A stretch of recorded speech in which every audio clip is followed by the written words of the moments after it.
Hi viewers, welcome to ఆదాన్ మరొకడం. నేను మీ ప్రసాద్.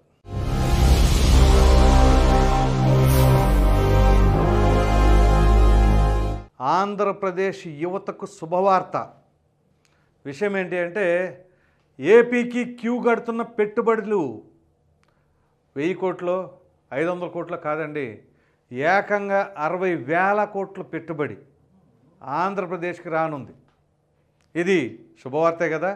ముఖ్యంగా యువతకి, ఉపాధి కోసం ఎదురు చూస్తున్న నిరుద్యోగ యువతకి చాలా మంచి శుభవార్తనే చెప్పుకోవాలి.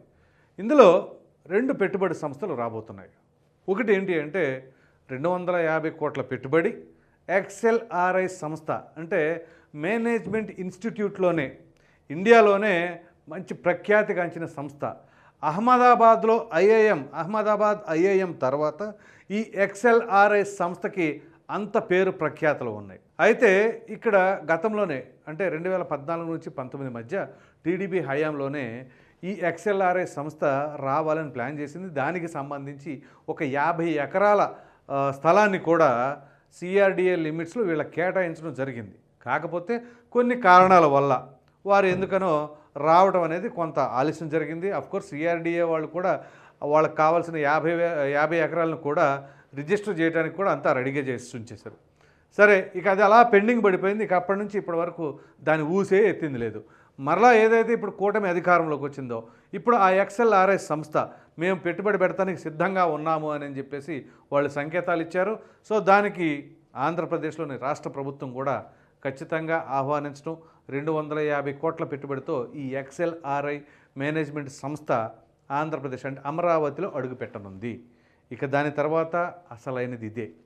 BPCL అని చెప్పేసి భారత్ పెట్రోలియం కార్పొరేషన్ లిమిటెడ్ అని మీకు ఇప్పుడు కాదు, గతంలో అంటే మనం ఒక నెల రోజుల క్రితం కూడా దీనిపైన వీడియో చేశాం.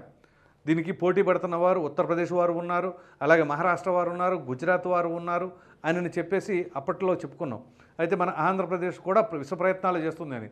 ఎట్టకేలకు అది ఆంధ్రప్రదేశ్కే రాబోతుంది. ఇది ఎంతటి శుభవార్త. అయితే ఆంధ్రప్రదేశ్లో విశాఖపట్నమా, కాకినాడ, మచిలీపట్నమా, నెల్లూరా? ఎందుకని? ఇక్కడన్నీ కూడా సీపోర్ట్లు ఉన్నాయి.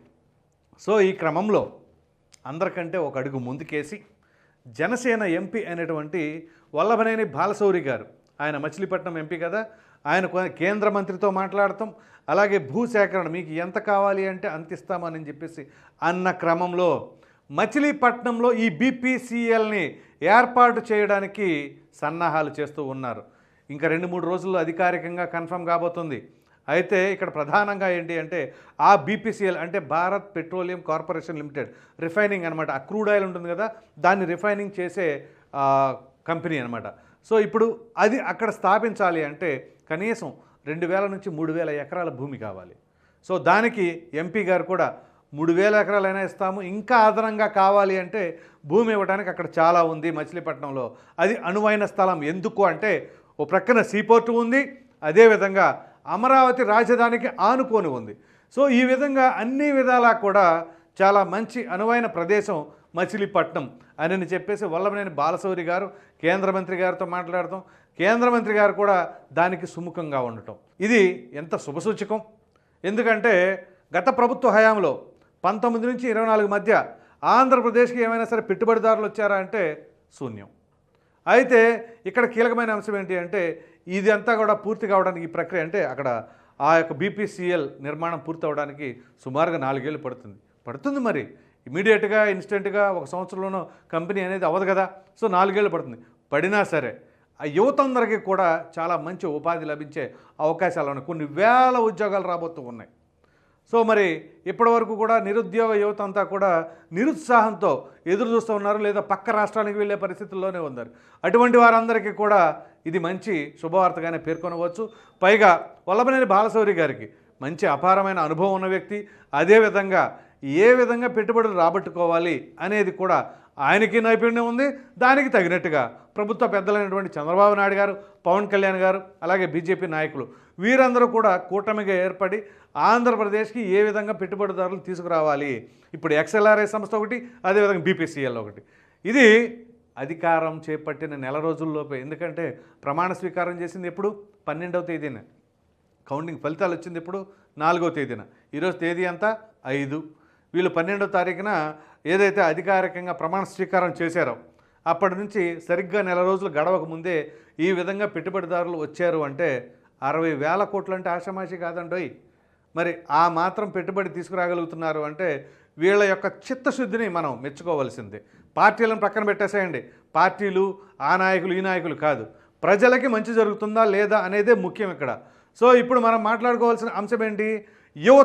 యువతకు గనక ఈ విధంగా ఉపాధి లభిస్తే వాళ్ళ తలసరి ఆదాయం పెరుగుతుంది, వాళ్ళ కుటుంబాల ఆర్థిక పరిస్థితి బలోపేతం అవుతుంది. అది కదా అభివృద్ధి అంటే. అకౌంట్లో డబ్బులు వేస్తే దానివల్ల ఉపయోగం ఏముంటుంది? తలసరి ఆదాయం నెలకు వాళ్ళకి 25,000 30,000 ఒక 5,000 10,000 సంపాదించుకుంటున్న యువకుడికి ఇప్పుడు 30,000 ఆదాయం వచ్చిందనుకోండి, ప్రతి నెల అతనికి ఆదాయం అలా పెరుగుతూనే ఉంటుంది కదా. సో అప్పుడు వాళ్ళ కుటుంబ పోషణ కూడా చాలా ఆర్థికంగా బలంగా ఉంటుంది. సో ఇటువంటి తరుణంలో తలసరి ఆదాయం పెరుగుతుందంటే ఏంటి? అది అభివృద్ధి అంటే. ఇంకెప్పుడు ప్రభుత్వ పథకాల కోసం ఎదురు చూడగా అతను ఇప్పుడు ఎవరైనా సరే ప్రభుత్వ పథకాలు కావాలి, నాకు ఈ పథకం రావట్లేదు ఆ పథకం రావట్లేదు అనే పరిస్థితి ఉండదు. ఎందుకంటే ఎవరి కాళ్ళ మీద వాళ్ళు నిలబడగలుగుతున్నారు. నిలబడగలడానికి కారణం ఏంటి? పెట్టుబడిదారులు రావడం. పెట్టుబడిదారులు రావాలంటే ఏం చేయాలి? పరిపాలన సఖ్యతగా సాగాలి. దాడులు, అరాచకాలు, దౌర్జన్యాలు అట్లాంటి లేని చోటే పెట్టుబడిదారు ఎవరైనా కానీ రావడానికి ఇష్టపడతారు.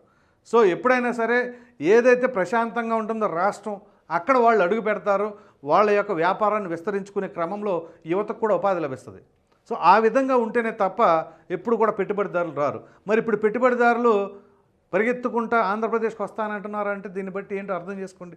ఇక్కడ మన నాయకుల యొక్క చాతుర్యం కావచ్చు, అలాగే యువతకు ఉన్న ఆ యొక్క స్కిల్స్ కావచ్చు, దానికి తగినట్టుగా పరిపాలనా తీరు, ఒక సేఫ్, మేము ఇక్కడ పెట్టుబడి పెడితే సంతోషం, హ్యాపీగా మా యొక్క సంస్థను రన్ చేసుకోవచ్చు అనే భరోసా ఈ నాయకులు కల్పించే విధానం. సో వీటన్నిటి నేపథ్యంలోనే ఇప్పుడు పెట్టుబడిదారులు క్యూ కడుతున్నారు ఆంధ్రప్రదేశ్ అనడంలో ఎటువంటి సందేహం లేదు. ఈ వీడియో కనుక మీకు నచ్చినట్లయితే లైక్ చేయండి, షేర్ చేయండి. అదేవిధంగా ఏపీకి క్యూ కడుతున్న పెట్టుబడిదారులు 1000 కోట్లు 2,000 కోట్లు కాదండి, 60,000 కోట్లు అన్నదానిపైన మీ విలువైన అభిప్రాయాన్ని కామెంట్ రూపంలో ఖచ్చితంగా తెలియజేయండి. మరిన్ని వీడియోస్ కోసం మన ఆదాన్ ఛానల్ని సబ్స్క్రైబ్ చేయడం మాత్రం మర్చిపోకండి. Thank you.